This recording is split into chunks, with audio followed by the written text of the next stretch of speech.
Moi, c'est Yo-Yo. Cet été, j'ai décidé de vivre un petit périple entre vélo et randonnée. Excusez-moi, bonjour, c'est bien par là, Brest? L'idée, rallier Toulouse et Brest à vélo, avec plus de 1200 km de trajet longeant les côtes atlantiques de la France, à raison de 150 km par jour, le tout pour rejoindre des amis et démarrer une randonnée sur plusieurs jours. Prêt à partir à l'aventure avec moi ?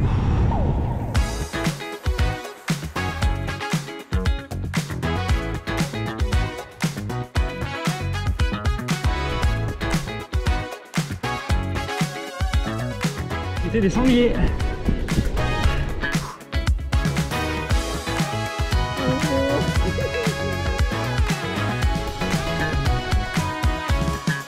C'est la liberté.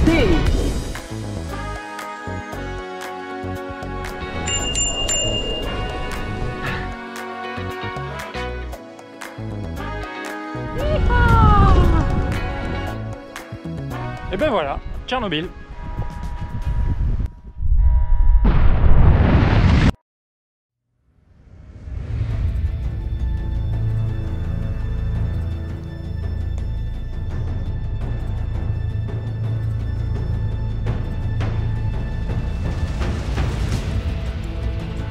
Le pont Transborder.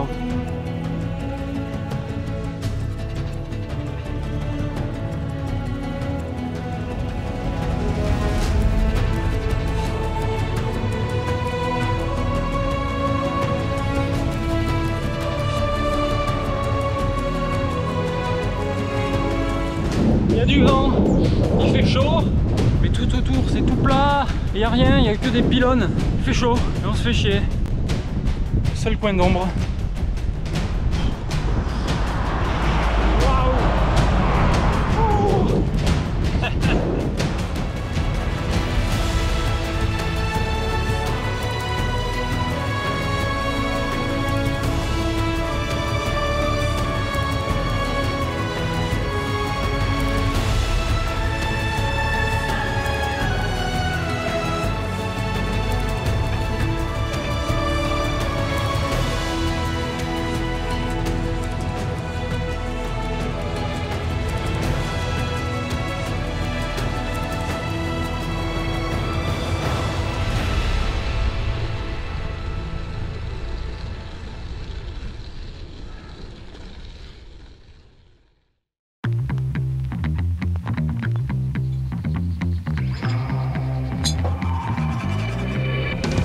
Bon les gens, aujourd'hui, il y en a qui vont trouver ça un peu nul peut-être dans l'idée du bikepacking, mais je suis allégé de tous mes équipements de couchage puisque je les ai laissés à mes parents, je les retrouve encore ce soir.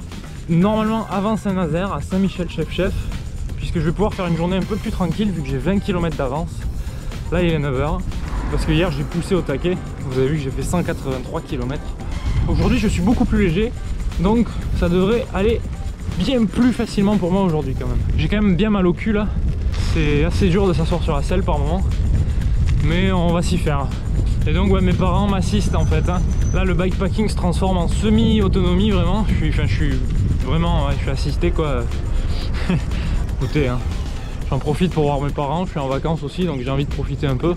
Donc aujourd'hui ce sera journée un peu plus légère, je devrais finir beaucoup plus tôt. Alors aujourd'hui pour être dans les temps, il faut que j'arrive à une distance restante de 627 km jusqu'à Brest.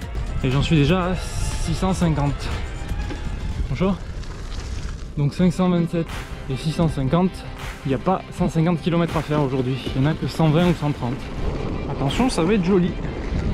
Une bonne journée qui commence avec le littoral bleu, beau et chaud. Et voilà, on n'est pas loin des Sables d'Olonne, dans moins de 10 km. Et regardez-moi ce paysage, la côte, avec des jolis petits chemins en terre. Que c'est beau. Que demander de plus? Forcément aujourd'hui je suis un peu pépère.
un visage familier, Monsieur Tlon, Monsieur Décathlon.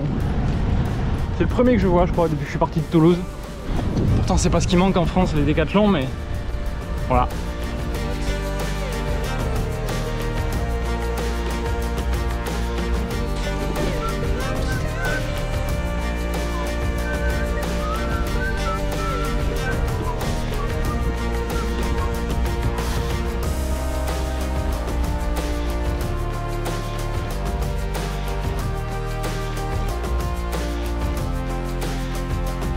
Alors un petit conseil en mode bikepacking quand même, parce que c'est pas parce que j'en fais pas tout à fait là et que je fais pas de bivouac que je peux pas savoir ce qu'il faut faire et vous dire moi ce que je fais par exemple au niveau des toilettes. Quand je vais faire la grosse toilette, la grosse commission dans la nature, et ben le papier toilette que j'ai utilisé bien sûr, je le mets dans un sachet de pain par exemple que j'ai récupéré en achetant sur la route un sandwich ou quelque chose comme ça. Un sachet qu'ensuite je jette à la poubelle une fois que j'ai repris la route et que j'ai retrouvé une poubelle. Voilà, petite astuce à la con, hein, mais ça évite de laisser le papier dans la nature. Je dis ça parce que j'en ai vu là sur le côté du papier qui était laissé dans la nature, même si il y a des gens qui disent que c'est plus ou moins biodégradable. Moi je suis pas convaincu que ce soit conseillé de faire ça quand même.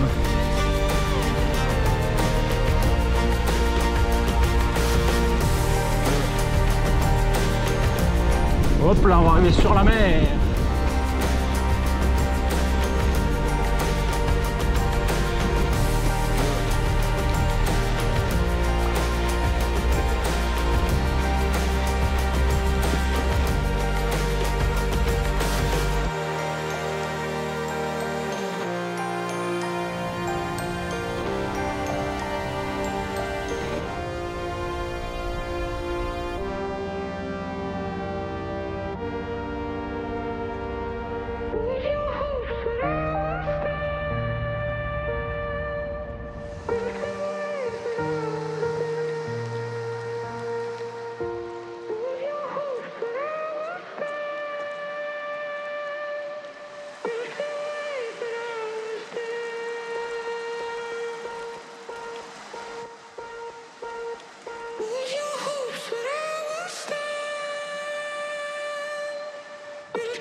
C'est la fête, la la la la la la. Et nous voici à Saint-Gilles-Croix-de-Vie. Plutôt sympathique.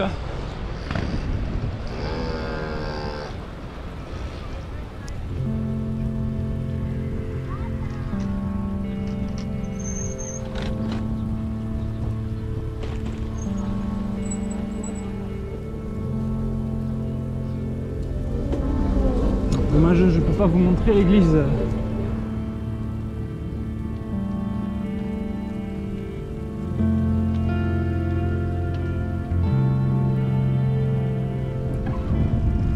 C'est le feu de Grosse-Terre. Je crois, le phare en tout cas, de Grosse-Terre.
C'est le bonheur d'alterner entre le littoral et les chemins forestiers, de gravier un peu, de terre.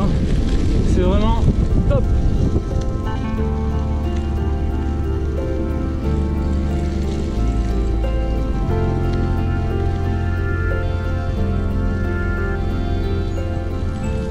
utilise le freinage toujours. Et ici, on arrive à un endroit, on ne sait pas où il faut aller. Si, c'est là. On est revenu un peu dans les terres. Ça fait changer de paysage encore une fois. On longe des petits canaux, un peu de part et d'autre de la route de temps en temps. Paysage assez plat, mais il y a des arbres un peu partout. C'est bien ensoleillé, j'ai pas trop le vent de face, ça va. Un peu de travers des fois, mais ça va. C'est agréable.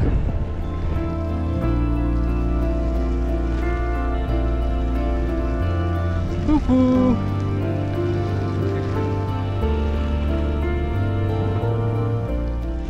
Il y a des éoliennes par là-bas.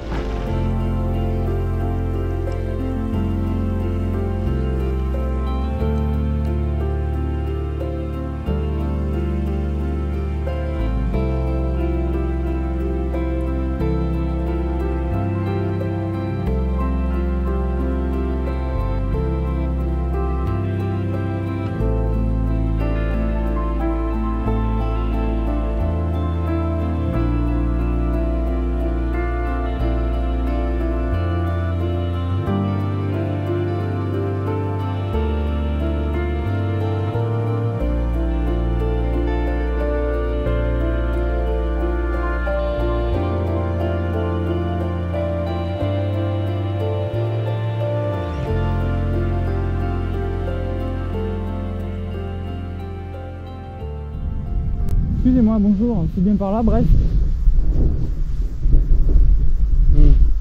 Ouais. D'accord. Donc, ouais, ok. Ça va? Tiens la vache.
Trop marrant de voir ça de près. C'est hyper impressionnant la taille. Ça tourne super vite en plus là. Tu te prends ça dans la gueule, bim, décapité.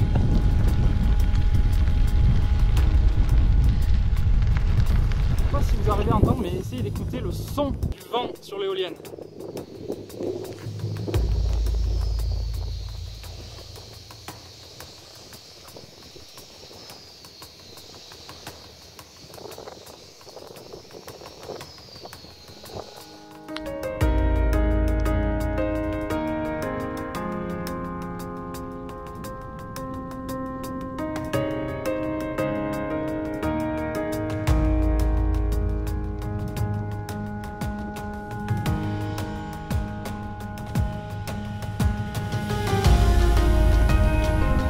Hop, hop.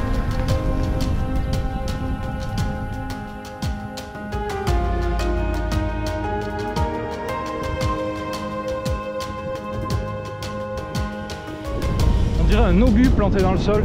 Ça sert vraiment pas de bol. J'y avais cru hein.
Ici c'est les Moutiers.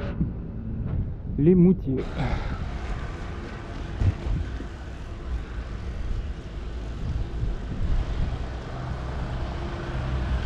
Trop mignon.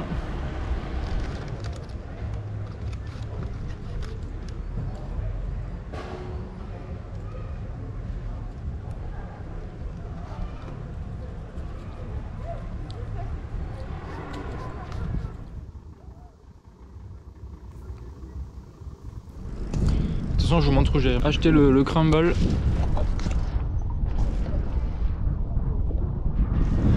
Alors, il y a un truc que j'avais pas réalisé et je m'en rends compte maintenant qu'il y a des villages un peu avec des aides dedans et des panneaux un peu évocateurs par-ci par-là.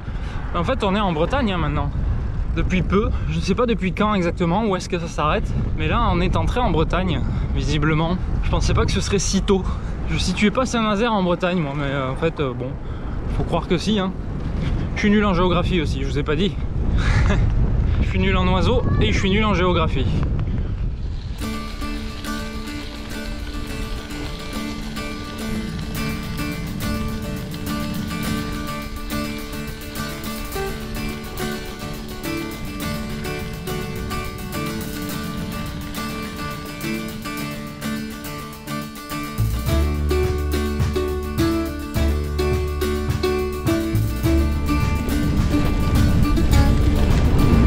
C'est donc ça Pornic. Eh bien c'est très beau.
Visiblement toute la côte qu'on voit au fond sur l'horizon, c'est ce que j'ai fait aujourd'hui.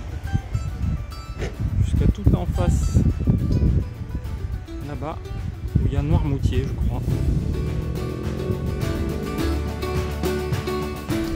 Allez, c'est la fin du parcours pour aujourd'hui. Il reste une poignée de kilomètres, 3 ou 4. Et ce sera terminé ici à Saint-Michel-Chef-Chef. Je vais vous montrer le centre-ville dès que j'y arriverai. Si j'y arrive, normalement oui.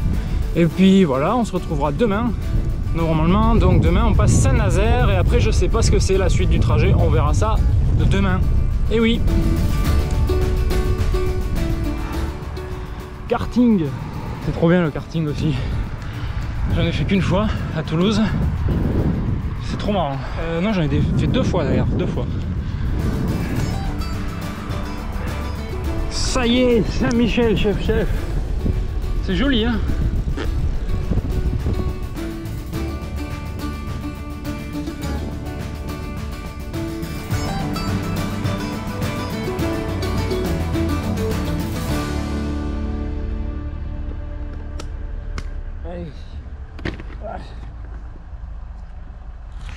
On le déshabille pour la nuit. Voilà, ça va être... Bon, c'est de pouvoir le soulever. Parce que quand il est chargé, c'est impossible quasiment. Pas de peine décoller la roue. Et là, easy. Ainsi s'achève cette 5e journée de voyage à vélo, qui aura été peut-être la seule sans aucun souci jusque-là, même minime comme la chaleur ou le vent. L'habitude commence à s'installer, et le voyage, bien que fatigant au jour le jour, devient presque une routine, et une certaine confiance s'installe en moi. Je me couche serein, avec toutefois en tête le fameux pont de Saint-Nazaire, qui, bien qu'équipé d'une voie cyclable sur le côté de la route, est réputé dangereux pour les cyclistes.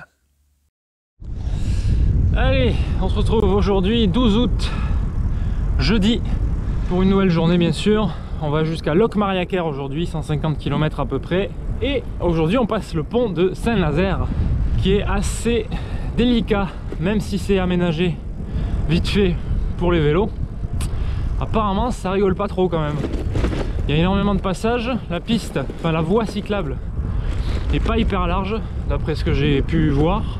Et il y a du vent là-haut, il y a beaucoup de passages et c'est un petit peu dangereux potentiellement, mais on va faire attention, on va voir comment on fait. C'est parti!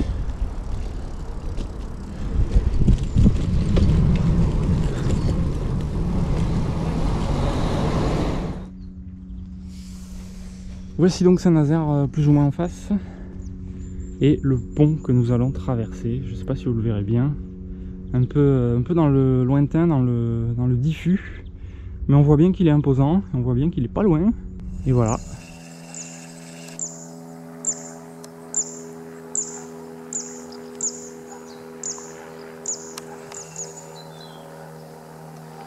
On va donc passer là-dessus.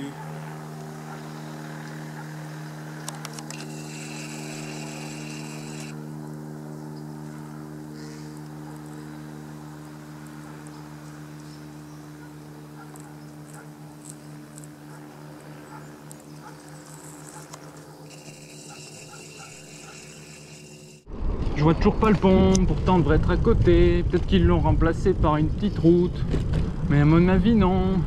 Il doit toujours être là et c'est imminent avant qu'on le voie. Cycliste, ici sachez qu'il y a un danger de mort et que vous pourrez mourir. Vous allez donc mourir. Voilà ce que dit le panneau en gros. Et qu'il y a une navette gratuite. Mais bon, nous comme on est un peu con, on a envie d'essayer quand même de passer ce pont. On fait juste de quoi avoir pas trop froid une fois là-haut parce que je pense qu'il va y avoir beaucoup de vent. C'est parti les amis. Allez, c'est limité à 70 dessus. Ça peut pas être si terrible. On y va les amis.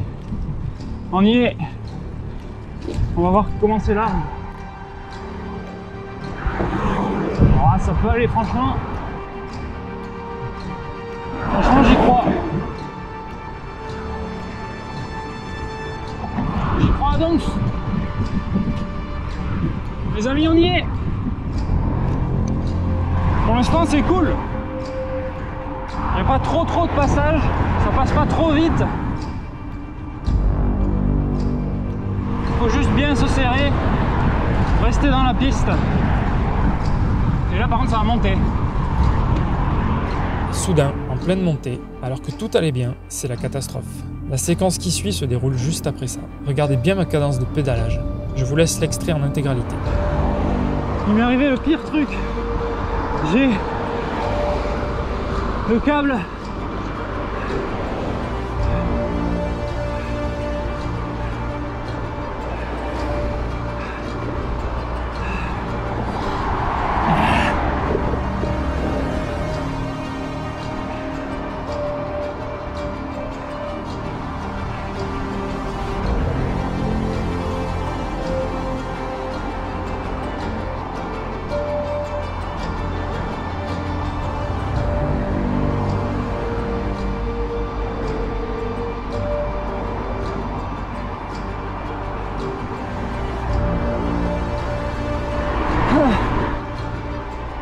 du derrière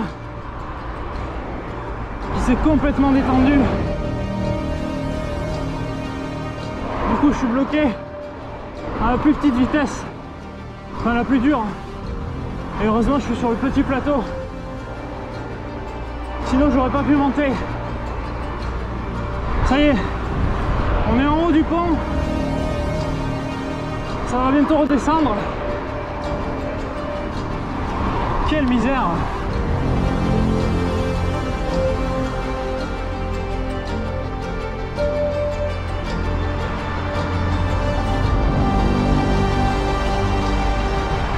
Ne vous inquiétez pas, je maîtrise.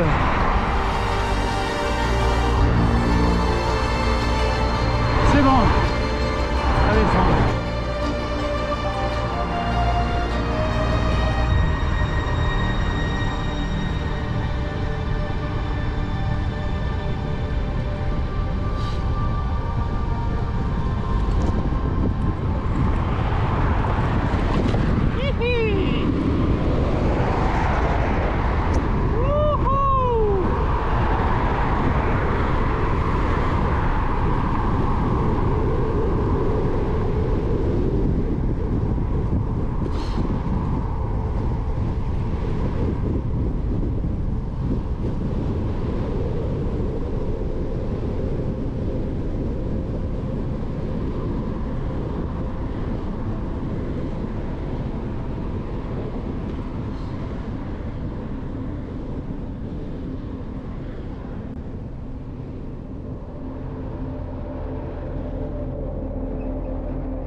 Mais quelle aventure!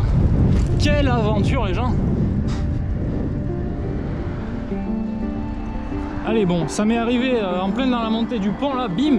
J'essaye de monter, enfin de descendre encore une petite vitesse pour galérer un peu moins dans la montée, et là paf! Je sens que c'est super dur, je me vois déjà en train de galérer comme un con, d'avoir le vélo pété en plein sur le pont quoi, le truc improbable. J'ai dû pédaler comme un connard en danseuse à 2 à l'heure pour arriver jusqu'en haut.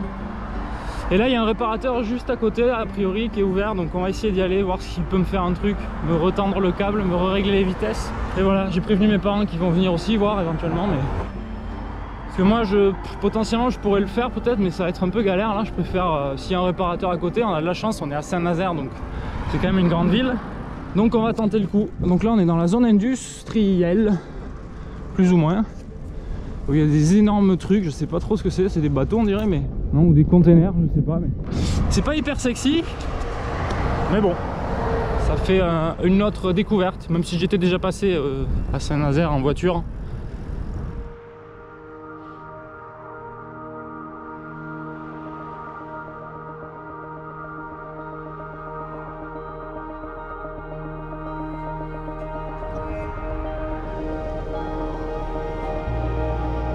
C'est très calme.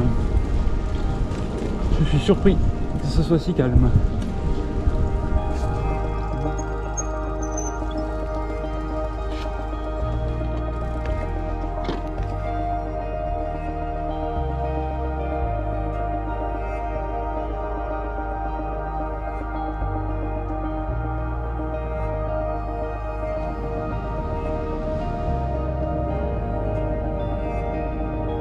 C'est pas désagréable malgré tout.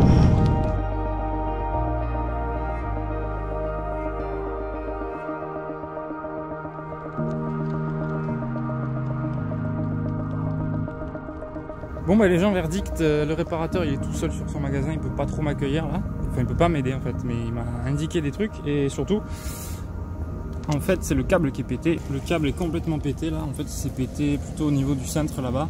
Donc forcément ça passe plus les vitesses. Et du coup je suis bloqué sur la plus petite. Donc je peux rouler mais bon là c'est pas idéal. Surtout dans les montées. Heureusement qu'il fait beau et qu'on est dans un endroit pas trop dégueulasse quand même.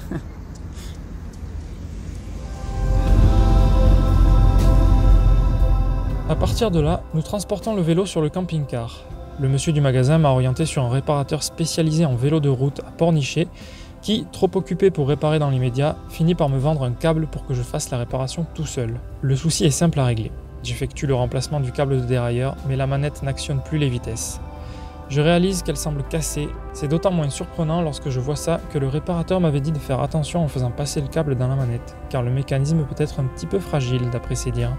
Je me dis donc que la manette a cassé sur le pont, tout simplement, et qu'il va falloir la remplacer. Avec mes parents, nous cherchons dans quelques grandes enseignes de sport une manette de rechange, mais c'est peine perdue. Les stocks sont nuls pour ce modèle précis et on ne peut pas me proposer de modèle équivalent. Je ne veux pas monopoliser mes parents qui sont tout de même aussi en vacances, surtout que c'est franchement la galère pour aller chercher des magasins avec un camping-car. Et donc, après toute une après-midi à chercher, je dois me rendre à cette évidence que je redoutais et qui me trottait déjà en tête depuis le pont de Saint-Nazaire. Je ne vais pas pouvoir continuer à vélo. Je me résigne à le laisser à mes parents. Je vais donc rejoindre Brest autrement, car il y a tout de même une randonnée à réaliser. L'aventure n'est pas terminée.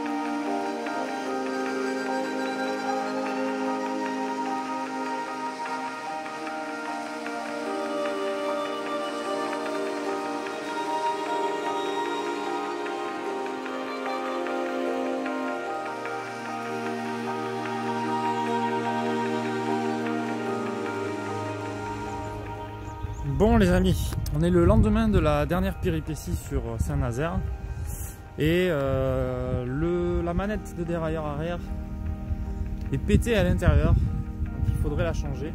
Ça coûte 130 balles sur internet Et de toute façon, j'en trouve pas dans la plupart des vélocistes ou des magasins type Intersport, Decathlon, etc.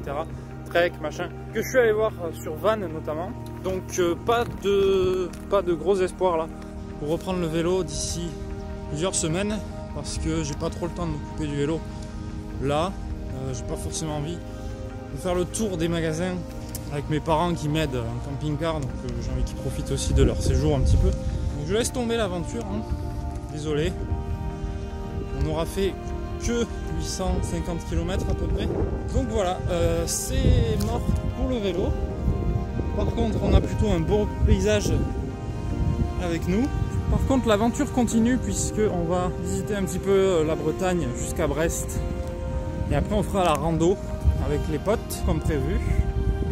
En attendant, on profite un peu et le vélo, il va rentrer en Aveyron, je pense, avec mes parents. Parce que là, voilà, c'est chiant d'aller trouver des magasins en camping-car qui de toute façon me refusent toute réparation parce que j'ai pas acheté chez eux le vélo. Ou alors parce qu'ils n'ont pas les pièces tout simplement. La plupart du temps c'est parce qu'ils n'ont pas la manette de toute façon. Il faudrait la commander quoi, mais il y a des délais d'approvisionnement. Moi je suis un peu mobile en ce moment donc c'est pas trop compatible. Donc on fait avec. Aujourd'hui on est sur la presqu'île de Quiberon et c'est plutôt très joli. L'aventure se transforme, ce n'est plus du bikepacking, c'est du packing tout court.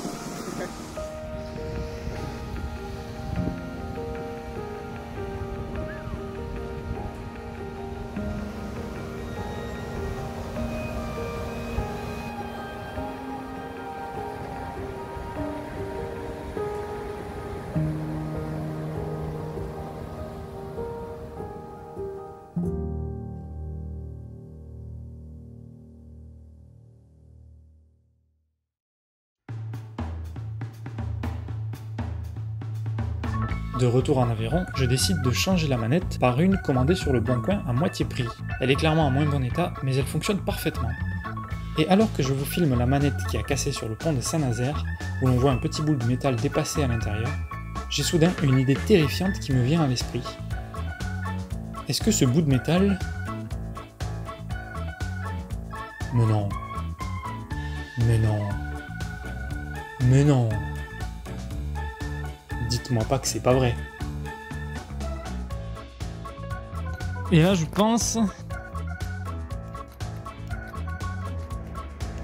voilà.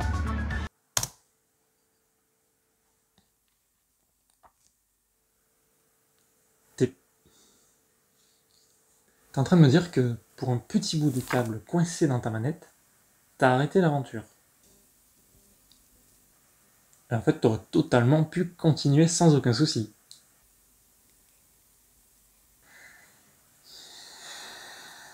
Oui, non, chut, écoute. Franchement, tu m'as saoulé.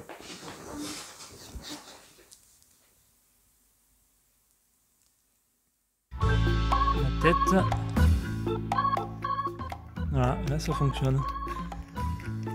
Finalement elle marchait.